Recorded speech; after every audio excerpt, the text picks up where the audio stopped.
Hi, my name is Monisha Holmes. Welcome to my channel. I was requested to make a video about horary meditation. A lot of people are saying, hey, I don't know what this is.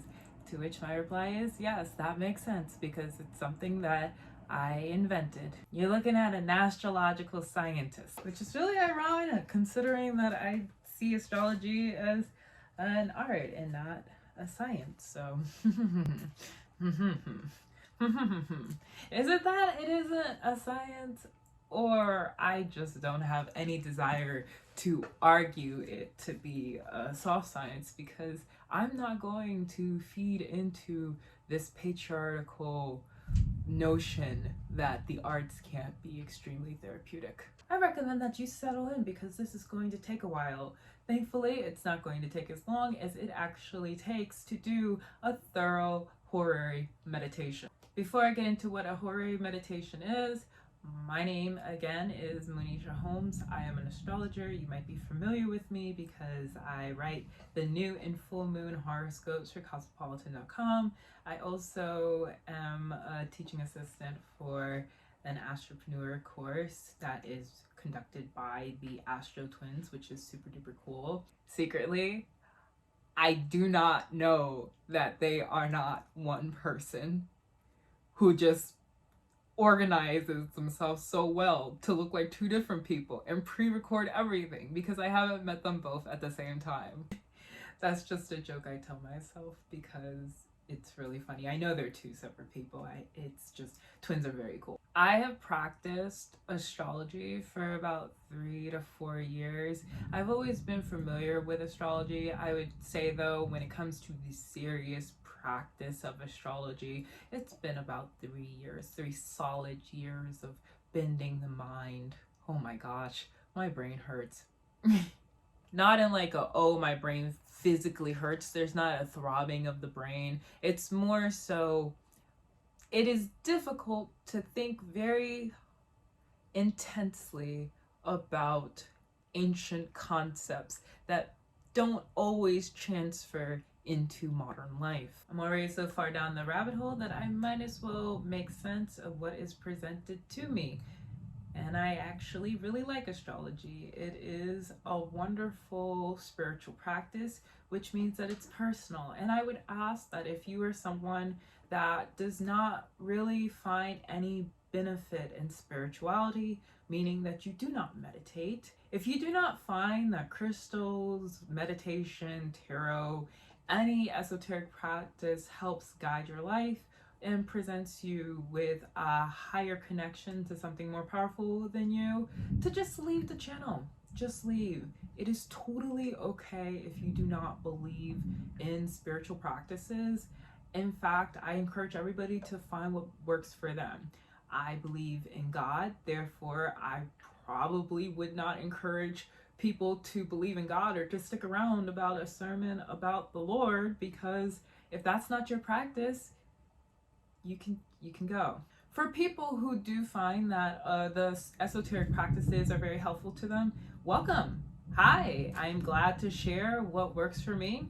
And also, if you're just interested and you don't really know if you believe in the possibility that there is a higher power or that we as humans are somehow connected to nature and the world around us, you can stick around, inquire, listen. The way that I explain esoteric practices is not to push a religious or spiritual agenda. It's more so for people to use these tools for self-reflection and for people who want to bring spirituality in it. Let's say they believe in God or multiple different gods or something else. You can then incorporate your personal practices with the tools that are being provided. That being said, I am not going to guide you on how to do that in this video. Horary meditation is a lot what it sounds like.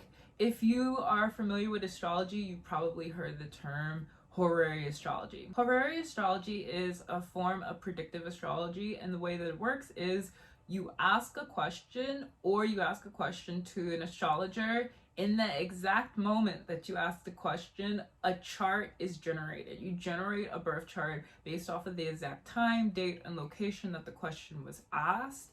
And from there, you can look at the chart to answer the question.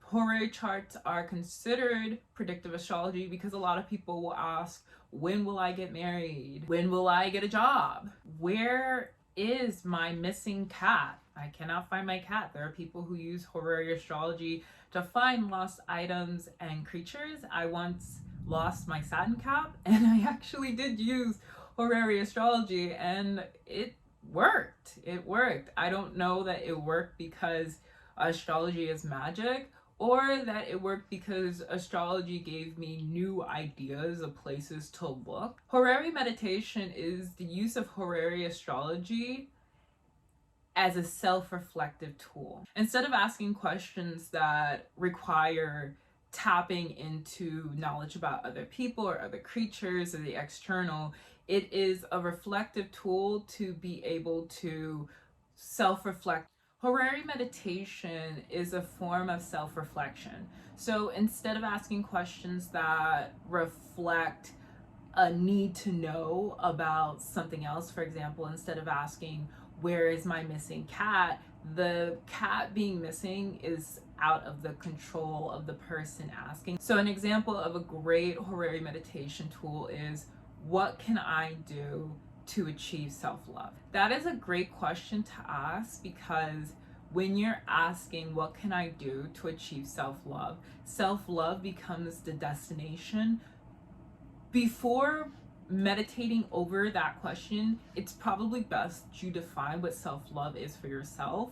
If you go in and ask, what does self-love look like what are those steps, how do I get there, you might be a little lost when you do the reflection if you do not have a defined sense of love. What is that for you? It has to be something that you can measure, or else you might just get lost in the clouds during the meditation, because this isn't actually necessarily used for prediction. It's not predictive astrology, it's not horary astrology, it's horary meditation, which means that you are drawing on knowledge that you already know. So whatever you're asking during horary meditation has to be specific. You have to be able to define the question. Horary meditation actually takes a very long time to do if you are being thorough. Even if you're being quick, it still takes a very long time to do, and I'll explain a little bit more when I get to sharing the methodology with you.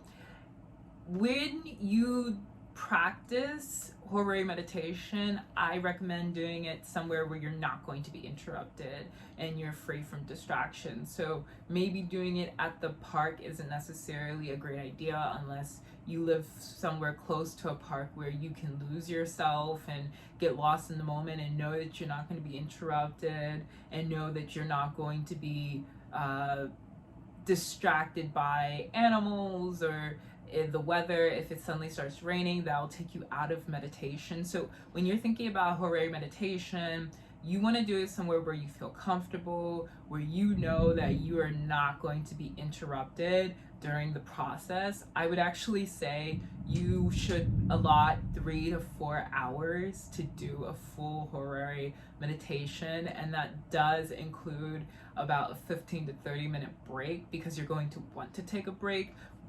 I like to do my horary meditation with paper and pen. I actually use this crystal pen by Conscious Items that has crystals in it, so depending on the meditation I'm doing, I will use a pen that reminds me to consciously remember a specific intention. Just to make it super clear, horary meditation is a form of meditation. The approach that you should have to it is to meditate, to clear your mind, and to be open to reflect. So whatever you need for the duration of your meditation, get it. Because horary meditation, in my experience, takes about 3 to 4 hours, setting aside 5 hours is probably a great approach. This is why. You're going to want about 30 minutes to prepare and set up. So let's say that it takes you 15 minutes to get to the park. you're going to want to take 15 minutes to get to the park, 15 minutes to get yourself adjusted, and then you're going to be meditating for about 3 to 4 hours. Within the 3 to 4 hour window, there's a good chance that you're going to be in a position where you're going to take a 15-minute break. After you finish the horary meditation, what is going to happen is you're going to probably be exhausted. It is mentally and physically exhausting to spend 3 to 4 hours examining yourself. That is tiring. In my experience, when I do a horary meditation, I don't necessarily have a deep urge to go and socialize with people after. I don't necessarily want to do any heavy lifting. So this is something where you're really going to want to allot plenty of time before to set up and after to close the meditation. Things that I would bring to a horary meditation are snacks and water. In between 3 to 4 hours, you're probably going to get thirsty. I also think that bringing any crystals or spiritual items that help in regards to the meditation process is also fair to have. I write sometimes with crystal pens. So let's say, for example, I want to read about my feelings about someone and I recognize, oh my gosh, I have bias, I have animosity, not necessarily towards them, maybe towards what they remind me of. I would use a clear quartz pen just as a reminder to go in with pure intentions and to check my bias at the door, really, and to continuously check my bias as I'm going through the interaction with the person. I believe when we meditate and when we go through life, we should be fair. We should be able to be aware of how our internalized ideas may impair our ability to assess a situation clearly. Astrology does not have bias. Spirituality does not have bias. We as humans bring bias to these practices because these practices help us reflect the world and ourselves. If you are trying to deepen your intuition and bringing an amethyst with you helps you do so, bring the amethyst. If you want to feel safe and grounded, bring obsidian. Bring anything that is going to help you feel comfortable and feel good while you go into the meditation. Approaching a horary meditation is similar to practicing horary astrology. So if you're already familiar with horary astrology, you kind of know the beginning of the drill and you're probably going to understand how to do this very simply. The difference between horary astrology and horary meditation is when someone goes in with horary astrology, they are looking at a chart to find an answer and they're using the different planets and the house placements to figure out an answer. The intention behind a horary meditation is to study the entire chart. The methodology of the horary meditation is pretty straightforward. If you are an experienced astrologer, you're probably familiar with horary astrology. If you are, there's only going to be pretty minuscule differences. When practicing horary astrology, really the goal is to make a prediction. So to find something, to figure out if something's going to happen. With horary meditation, this is more of a self-reflection tool. So if you have a question about yourself, so what questions and how questions, and even some why questions will probably be relevant. When asking the question, which is the first step of the horary meditation, you're going to want to make sure that your questions are smart questions. So making sure that the question is specific. What are you asking? Are you asking something vague? For example, how do you become successful? You first must be able to define what success means to you. Is it measurable? Getting back to that example of success.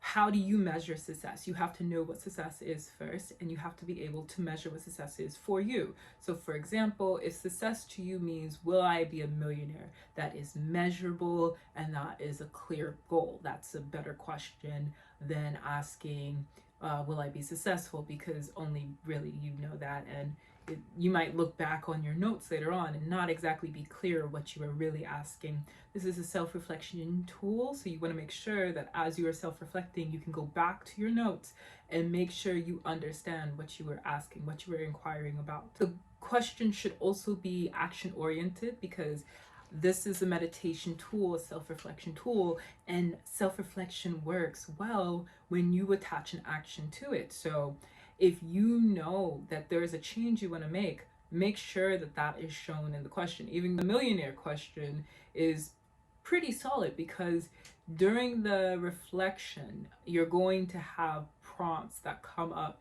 that kind of give you ideas of how you can make actions, what steps you can take to improve. You should be thinking about action all throughout the meditation. If the goal is to make a change, if the goal is to reflect for the sake of reflecting, then approach from that perspective.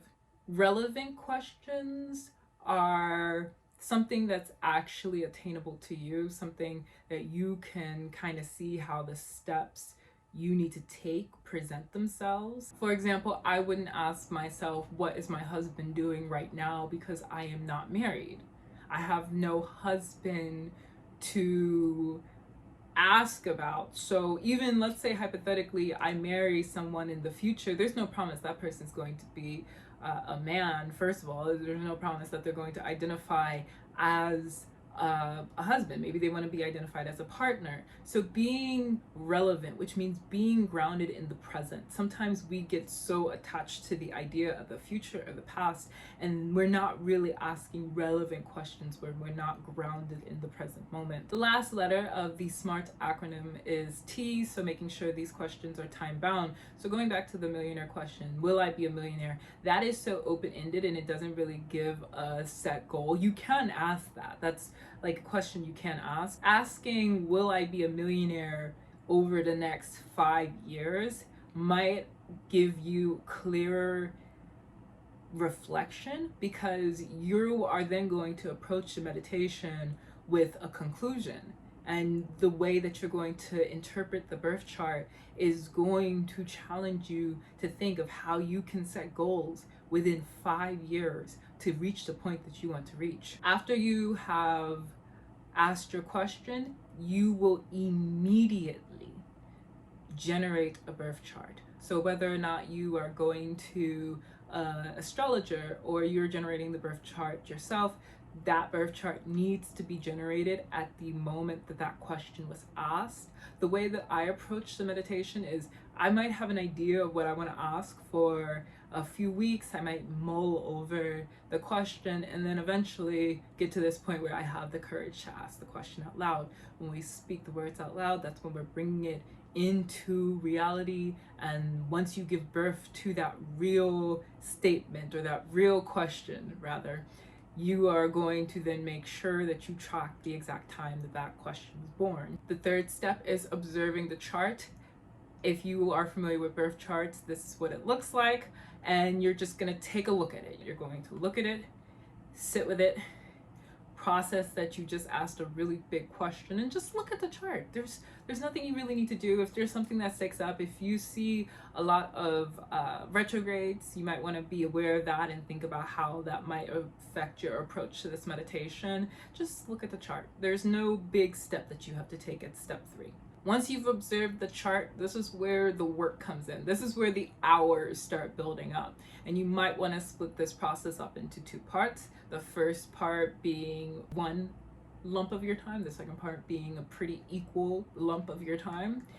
You are going to go through the chart from house 1 to house 12 and interpret what it means for each zodiac sign to be in a particular house and what that means. You're also going to make sure that you track the planets that fall into the house. So for example, first house is in Scorpio, and you're going to make sure, okay, so first house, Scorpio, when I see this in terms of will I be a millionaire, I think that because the first house is the house of self, I have to be very private in my approach to what my dreams are. perhaps because Scorpio is more about privacy, intimacy, being reserved, and also vulnerability, recognizing that goal for yourself to be a millionaire in 5 years is a lofty goal, and perhaps not sharing that with everyone is a great idea. And with the currently, like with this hypothetical chart, the South Node is in Scorpio, so perhaps not putting too much pressure on yourself and fixating on what you can do to reach that goal, allowing the goal to just naturally happen, allowing yourself to lay out the framework, and but also recognizing, hey, if this South Node is in the first house, the North Node is in the seventh house in Taurus, which means that a lot of the focus is going to then go into, okay, like once you get to the seventh house part of the meditation, you want to build a network with your friends. You want to build these close relationships and partnerships. You want to keep it simple and also have a deep reverence and respect, like just really putting emphasis on that word respect for these naturally occurring and valuable relationships, and being able to put your energy towards those and being able to help people out in regards to those, because the North Node is there. That part of the meditation is going to give you the insights of how to then approach. You are going to do that for every single house. So first house, self. Second house, values. What values do you need to uphold to be sure that you can reach these goals? Because we're going off of the rising sign being Scorpio example, Sagittarius in the second house would mean you're going to want to make sure that you are being very open-minded and very scholarly, that you're taking time to read, that you're putting a value in education and in this quest for knowledge. Questing for knowledge is going to be what helps you better understand the steps that you can take that are actionable to lead you to your goal. I recommend studying each of the signs in the houses first and marking down what planets fall in. If you want to do asteroids, fixed points, mathematical points, other placements, you can. I think that gets a bit tedious and complicated. It depends on how long you want to go about your meditation. And once you add more figures into the meditation, it's going to take longer.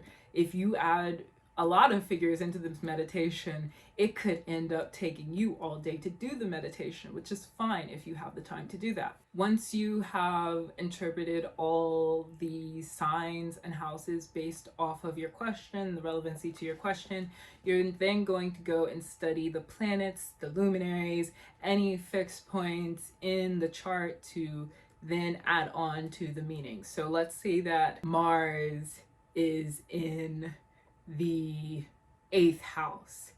What then you're going to want to do is realize that your ability to actively ask for help or actively share insights and gain an idea of what people need from help, like doing that active and driven networking and communication, but also knowing to keep it pretty light, that can be a huge part of how you are going to be able to achieve your goals. So you're going to do this for every single planet, both of the luminaries. If you want to do asteroids, you can go ahead and do asteroids. You're also going to interpret what each of the aspects between the planets, the luminaries, the asteroids, two houses are. So let's say that there is a square or a trine, you're going to mark that down. And I would say that once you get into marking down the aspects that a planet is making to another planet or luminary, that's when it really starts getting fun, because you are seeing, let's say something's a trine, you're getting an idea of actually like this whole process of making a dream come true isn't going to be 100% hard. There's going to be supporting factors that make it easy to attain the desire. So reminding yourself throughout this meditation that yes, you may have a very heavy goal. You may have something that feels burdensome and you don't know exactly how you're going to get there. It's not impossible. and there are going to be points of support there. It'd be really weird if you had no trine. I think that just having those in the chart doesn't always mean that something's going to be easy or great. Like sometimes you can have a trine and the trine means that you will easily get distracted. That could be a little point of frustration. That being said, you really have to look at the chart and go in with an open mind. Once you have studied the entire chart, you're at step 7, which means that you're going to go back to the original question. You are probably going to have pages of information, pages of self-reflection, pages of insights that you gain from your personal experience that you are putting to paper. The last horary meditation I did, I have about 9 pages from it. Once you go back to that question, you're going to think about everything that you wrote, go over your notes, and write down the key points, the key takeaways. So if you during your meditation recognize, okay, going back to the example of Mars in the 8th house, recognizing you need to have light communications with multiple different people, just keeping touch points with multiple different people and making sure that you're preserving the close relationships that you have and showing them deep respect. Those are 2 key takeaways that you're going to carry with you from your meditation. After you get through with step 7, you have your key takeaways, you have your notes, you examine the chart. Step 8 is to relax, because that's exhausting. Congratulations, you did it. I'm proud of you when you do it. And step 9 is to return to the notes as needed. You may not return to the notes immediately after you did it because you've already done that. You did that when you wrote down your key takeaways. You may return to the notes after a month goes by, after a year goes by. I recommend when you make that chart, you're going to keep track of the exact time that you asked the question. I would also mark down the time that you've finished. So keeping track of how much time you actually put into that meditation. When we track our time, we can really begin to value ourselves, which is a form of respect. We can respect ourselves, we can respect the practice, and that makes it so much more meaningful. Since practicing horary meditation, I've developed an even deeper appreciation of esoteric arts, esoteric practices, spirituality, because I recognize how exhausting it is to do. There have been points where I have not fully valued spiritual practices. So basically going through multiple tarot readings about the same thing, or pulling horary charts without ever really deeply studying them. Tracking the time and really going through the process changed the way that I approach horary meditation, astrology, because I recognize I'm not even going to ask a question unless I'm willing to dedicate the time that it takes to really go about gaining the answer or processing why the answer is a no, or why the answer is the answer that it is. I hope that you found this to be beneficial. I think that horary meditations are a great form of self-reflection.